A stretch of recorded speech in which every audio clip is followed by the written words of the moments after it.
Bom dia, boa tarde, boa noite, eu sou a Nara do Knitflix e hoje temos um episódio do Yarn Over the Globe especial. Por quê? Estou falando português, na minha língua nativa, e essa semana eu não viajei. Essa semana é uma semana de descanso, entre aspas, e você vai entender por quê.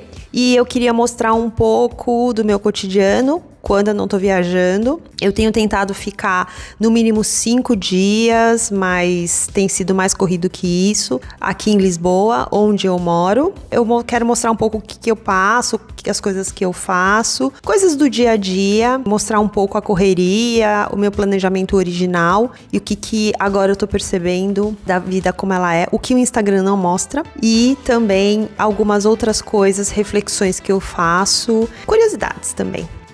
Recebi muitos comentários dos seguidores e das seguidoras e dos assinantes também sobre coisas mais pessoais, né? Então, como que é o seu cotidiano? Como você tá dando conta de tudo isso? Você não vai parar de viajar? E assim por diante. E outros também comentários de que estavam com saudade de uma coisa mais pessoal, mais próxima, como era um pouco antes que eu fazia no meu perfil pessoal, @nitnaranit. E também algumas pessoas, especialmente do meu público brasileiro e do meu público português, que sentem falta da gente falar a nossa língua. Então eu resolvi, já que é uma semana de descanso, fazer um episódio especial para vocês em português, com legendas em inglês e espanhol, e contar um pouquinho dessa intimidade, desse making off na semana que eu não tô viajando. E outras coisinhas mais. Enfim, outras coisas que me vierem à cabeça. Neste momento estou na Sala de Estar, que é um coworking aqui em Lisboa, no bairro de Arroios, gentilmente cedida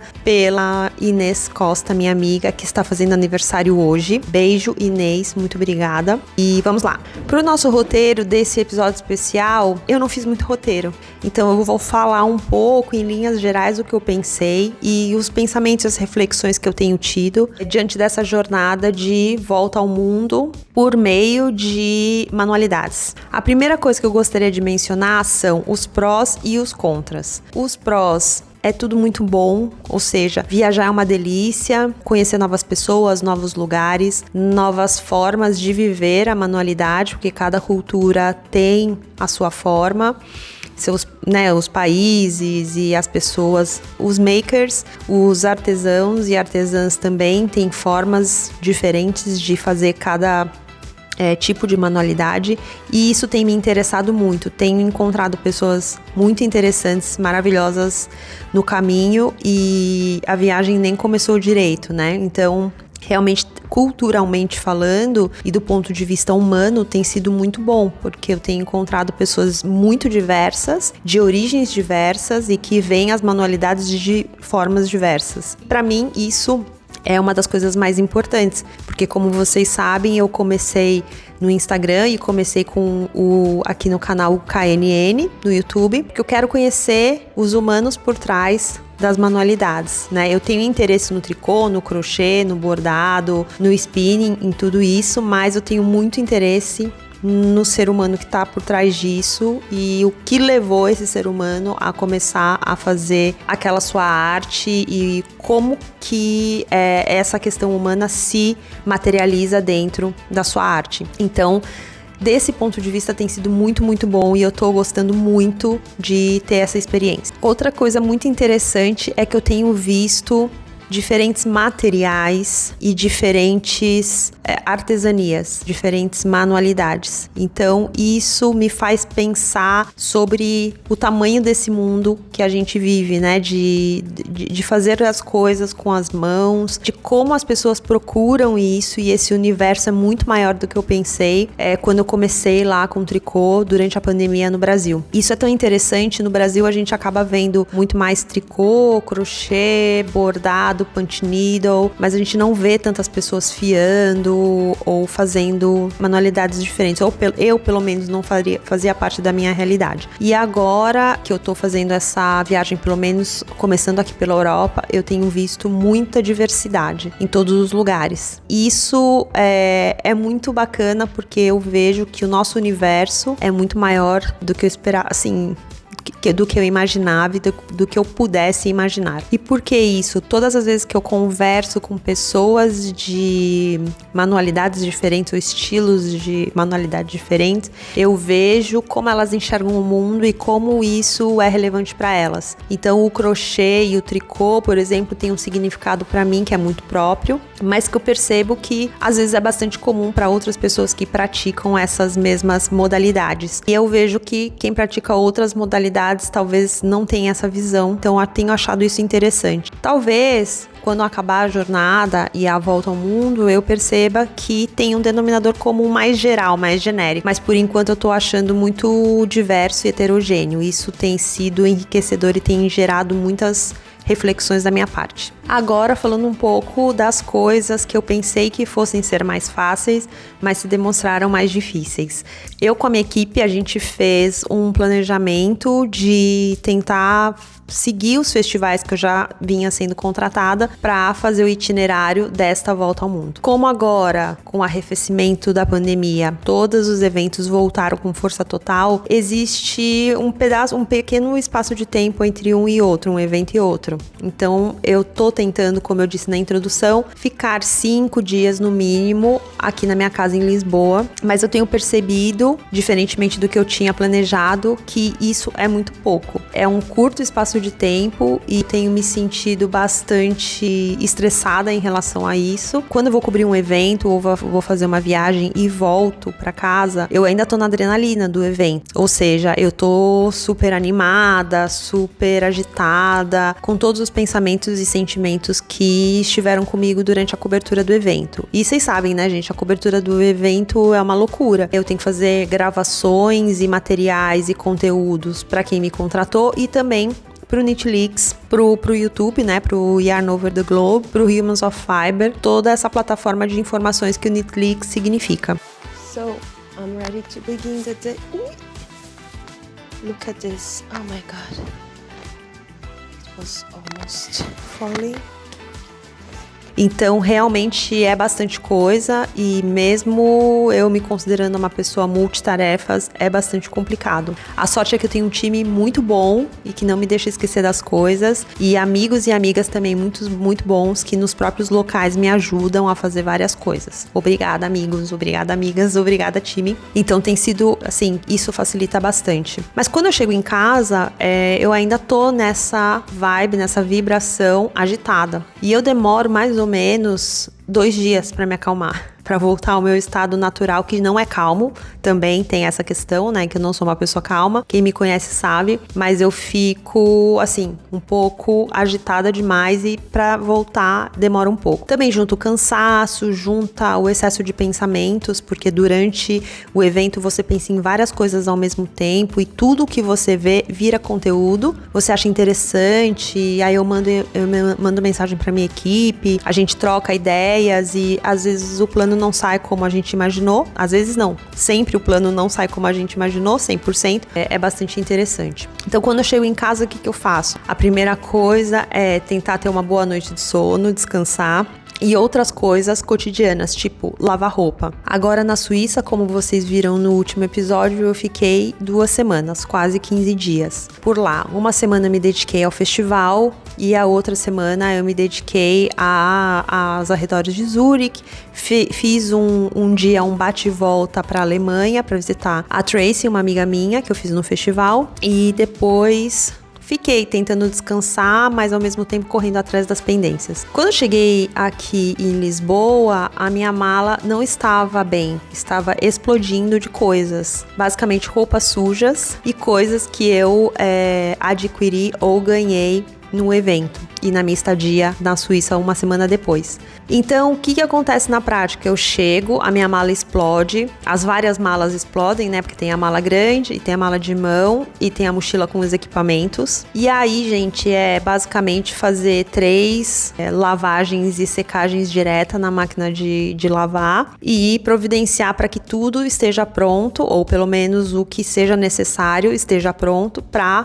próxima viagem, para a viagem seguinte. Então, Então é exatamente isso. Daqui 2 dias eu vou pra Escócia e vou ficar lá mais ou menos 9 dias, 10 dias contando ida e volta. E eu preciso ter roupa limpa. E aí como a pessoa faz? Fica lavando roupa durante vários ciclos. Então é interessante isso, é um detalhe operacional, mas que faz bastante diferença pra mim. Outra coisa que eu faço quando eu chego em casa é tentar colocar as pendências de trabalho, né, do Netlix em dia, porque muita coisa durante o evento acaba ficando pra trás, a minha equipe me ajuda, mas tem muitas coisas, como por exemplo, mandar propostas comerciais, fazer visitas comerciais, revisar várias outras coisas que vários prestadores de serviços fazem pra gente, pra nos ajudar, que precisam da minha revisão. Então eu procuro fazer as reuniões com o pessoal da Packdish, que é a nossa agência de branding. Beijo, pessoal da Packdish, muito obrigada. Foi uma loucura, gente. Eu achei que era um festival muito menor do que realmente foi. Foram 60 exibidores, ou seja, 60 vendors, né? Indie dyers, lojas e tudo. Falo com a minha querida cineasta e especialista em vídeos, a Jus. Beijo, Jus, muito obrigada. E com a equipe também. Equipe, muito obrigada. Então é corrido porque eu tenho que terminar de fazer as coisas que ficaram pra trás e conseguir fazer as coisas que estão à frente, né, que vão chegar. Então essa semana, por exemplo, eu cheguei no domingo de madrugada, domingo pra segunda, e na terça-feira eu já fui pra Barcelona pra visitar 2 clientes, possíveis clientes. Foi muito bom, mas foi um bate e volta. Então eu fui logo muito cedo, assim, peguei o voo das 8 da manhã e voltei no último voo da noite. Então, imagina o meu estado na quarta-feira, mas na quarta-feira a gente já teve reunião com o pessoal do branding, então acaba sendo uma coisa mais corrida. E até eu tenho conversado bastante com o meu time isso, de ver se eu consigo ficar mais tempo, seja em casa ou seja em um lugar só, para tentar ter um pouco de normalidade dessa vida cotidiana que a gente só tem na nossa casa, quando a gente dorme na nossa cama, quando a gente toma banho no nosso chuveiro, quando a gente abre nossa geladeira e assim por diante. Então é interessante ver que a realidade é totalmente diferente do que você pensa que vai ser. Viajar de férias, passar 20 dias, né, não sei quantos dias fora e voltar e retomar seu cotidiano é uma coisa muito diferente do que viver viajando. E aí chega numa parte que eu sempre falo pro meu time fala, mas você escolheu isso. E é verdade.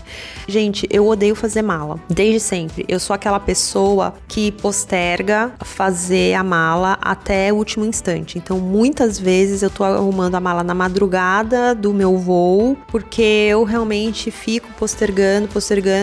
Assim, é muito complicado. E agora a minha vida é fazer e desfazer mala. Então, ainda mais com essa questão do intervalo curto entre uma viagem e outra. Isso eu pensei que fosse ser uma coisa que eu seria algo que eu poderia me acostumar com o tempo. Eu já fiz 4 viagens desde que eu comecei o tour, não me acostumei ainda. Vamos ver. Tem alguns planos. Tenho um plano de ter um armário cápsula, o que me ajudaria. Tenho planos também de diminuir o equipamento que eu vou levando comigo, porque é bastante coisa. Tenho muito medo de perder fios, de baterias e tudo isso. E também ter uma programação melhor do que eu vou conseguir fazer. Se bem que eu acho que a gente já tá bem programada e a programação não funciona necessariamente porque várias coisas acontecem no caminho. E isso é muito bom, porque fica mais espontâneo. Mas é difícil gerir, né? Gerir tudo isso. Então, vou contando pra vocês conforme as semanas dos descansos forem chegando, se eu tô melhorando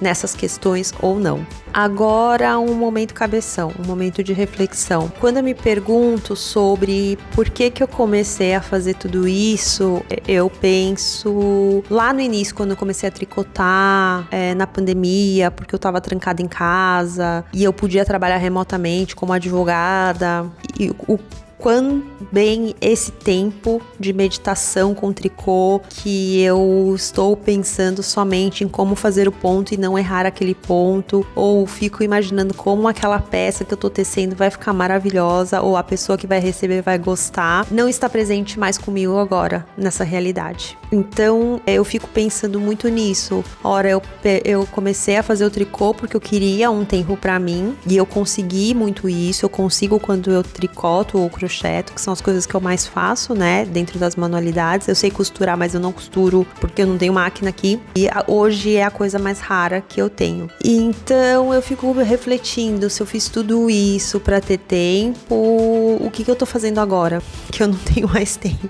Porque eu tô viajando, produzindo conteúdo e tal. E confesso uma coisa, eu tenho tricotado até que razoavelmente, porque a minha produtora de vídeo e cineasta Jus, mais uma vez te amo, muito obrigada. Tô agradecendo aqui em rede nacional e internacional, porque ela fala, você precisa ter imagem de tricotando e não sei o quê. E eu aproveito onde para tricotar? No avião, que é um momento que eu realmente não posso fazer mais nada, não posso gerar conteúdo. Às vezes escrevo alguns roteiros, levo o computador. Então é esse tempo que eu tenho. Fica uma reflexão, sabe? Do tipo, Nara, o que você tá fazendo da sua vida? Vai ter um ano aí para se dedicar ao programa, à empresa, mas tudo isso não começou por conta do tricô e do crochê? E agora, o que você tá fazendo com o seu tempo? Tudo menos tricô e crochê. Então eu fico me perguntando, enfim, essa é uma questão que eu tenho levado muito para análise, para terapia, para tentar entender. Um dos meus chutes é de que eu tenho em mim uma semente workaholic que já vive em mim há muitos anos, desde que eu sou pequena ou me vi trabalhando. E eu serei assim, sendo advogada, sendo vendedora de loja, sendo tricoteira ou sendo jornalista do tricô. Então, é uma suposição, mas eu acho que é uma hipótese válida, eu vou testar essa hipótese. Outra coisa também que eu fiquei pensando foi, eu precisava de tempo para ter reflexões e para viver o mundo e para ver o mundo. Em alguns momentos eu consigo ter isso, durante as viagens. Normalmente são momentos em que eu fico mais tempo no lugar, porque eu acho que é natural, né? Você acaba tendo aquele ócio criativo que todo mundo fala, mas é um momento que você tá, sei lá, andando na rua e de repente te cai uma fichona na cabeça, né? E você tem um insight, fala, nossa, isso. E acho que esses são os momentos mais ricos. E eu não tenho tido esses momentos porque eu não tenho tido ócio criativo. Então, gente, é tudo uma contradição. Como eu disse, é um momento cabeção agora de reflexões que eu tô vivendo.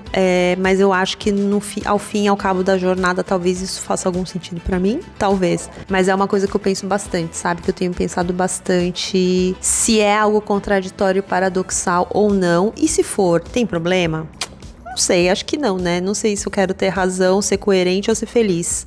Eu acho que é ser feliz, não é mesmo? Mas eu tô feliz, eu tô gostando de fazer tudo e ver o mundo e participar das coisas, conhecer gente nova e mostrar nosso trabalho aqui fora tem sido muito legal. Não que eu não vá fazer esse trabalho de volta no Brasil. Sim, vou. Mas por enquanto eu tô curtindo a minha jornada por aqui. Uma coisa que eu tenho ficado bastante impressionada também é que quando eu volto para Lisboa, apesar de não ser meu país de origem, né, eu sou brasileira, claro, nascida e criada em São Paulo, capital. Quando o avião pousa em Lisboa, eu me sinto em casa. Em Portugal, eu falo, putz, tô em casa, sabe aquela, cheguei em casa e tudo mais. E quando eu chego no meu apartamento, que também não é minha casa original, eu falo, que bom que tá aqui é minha cama, aqui é meu chuveiro, a minha pia, vou tomar café na minha xícara.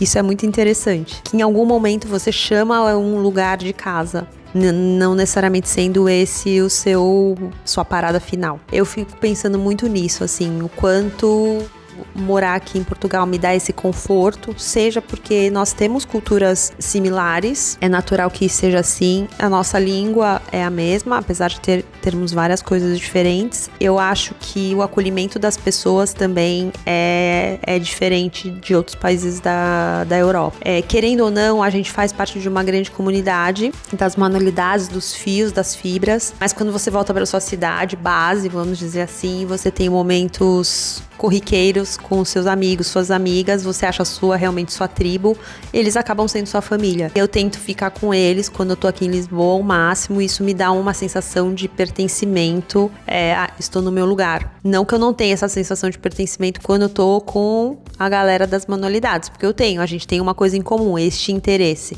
mas é diferente. como dizem em Portugal, é diferente. É diferente. E tem sido uma experiência muito enriquecedora essa de ter estes momentos e voltar e fazer questão de encontrar. E quando eu morava no Brasil, eu confesso que você meio dá de barato. Porque você mora ali, eu tava em São Paulo, você tá em São Paulo. Você sabe que seu melhor amigo de infância tá ali do lado. Você sabe que sua turma da faculdade tá ali do lado. É só ligar e a gente vai pra um bar, vai jantar, vai fazer alguma coisa juntos, vai na festinha da criança, né?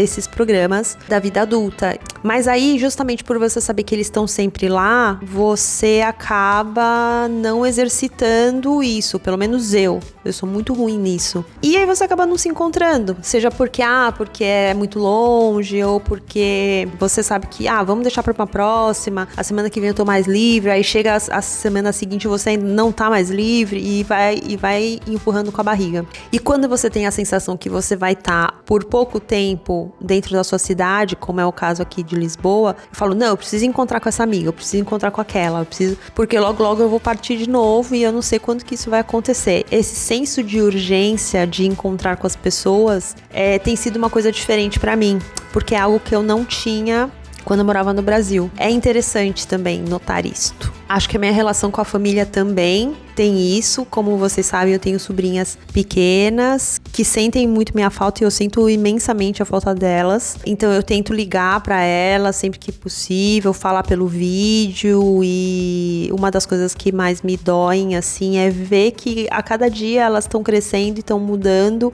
e estão evoluindo e eu não tô ali do lado delas. Estranhamente, e isso tem a ver com o que eu falei anteriormente, eu tenho tido mais contato com elas, ou seja, eu falo quase todos os dias com ela, e em São Paulo eu não fazia isso, eu falava de sábado e domingo, que era quando a gente se encontrava. E igualmente com a minha mãe, com os meus irmãos. Então, é uma coisa diferente. Eu acho que essa questão das relações e de quanto você tem a noção de quão escasso é seu tempo, tem me feito refletir bastante. E é um recado que eu estou mandando para você que está me ouvindo ou vendo. Não dê de barato isso. Não take for granted. Porque são momentos especiais que você tem que viver com seus amigos, a gente não sabe o dia de amanhã. Então é isso, aproveite enquanto você pode. Demorou pra cair essa ficha pra mim, mas caiu agora. Será que eu vou mudar quando eu voltar pro Brasil? Ponto de interrogação. Oremos, acho que sim. Bem, gente, esse foi o episódio de descanso, então foi em português pra eu descansar também, na nossa língua mãe. A pessoa falou mais que a boca, o sol já se pôs, as luzes se acenderam, então eu preciso despachar-me, como dizemos aqui em Portugal. Espero que vocês tenham gostado. Se esse foi seu caso, por favor, deixe seu like, assine nosso canal, ative as notificações para você receber todos os nossos conteúdos. Nós também estamos no Instagram, no @Nitlix, e nosso website é nitlix.com. Um beijo, fiquem em segurança, com saúde e até mais. Tchau! Vem aqui, Inês. Gente, queria agradecer publicamente aqui a nossa Inês Costa. Tudo bem, Inês? Tudo bem. Parabéns pelo seu aniversário. Muito obrigada, muito obrigada. É uma honra ter-te aqui no meu espaço, no meu cowork. A pessoa faz aniversário, tem que almoçar comigo no churrasquinho coreano aqui do lado e tem que aguentar a pessoa ainda fazendo gravação aqui. A Inês é uma joalheira de tricô, ou joalheira de acessórios de tricô, de joias de tricô. Sim, também. Acessórios de tricô, que são joias, mas a gente também já acha joia. Qualquer acessório de tricô já é uma joia. Sim, sim. E é uma tricotadeira e uma crocheteira de mão cheia e faz várias outras coisas, uma crafter com tudo, completo, pacote completo. A gente vai fazer uma entrevista com ela não sabe ainda, e em breve. E é isso, muito obrigada. Ora, é isso, obrigado eu. Beijo, gente. Tchau.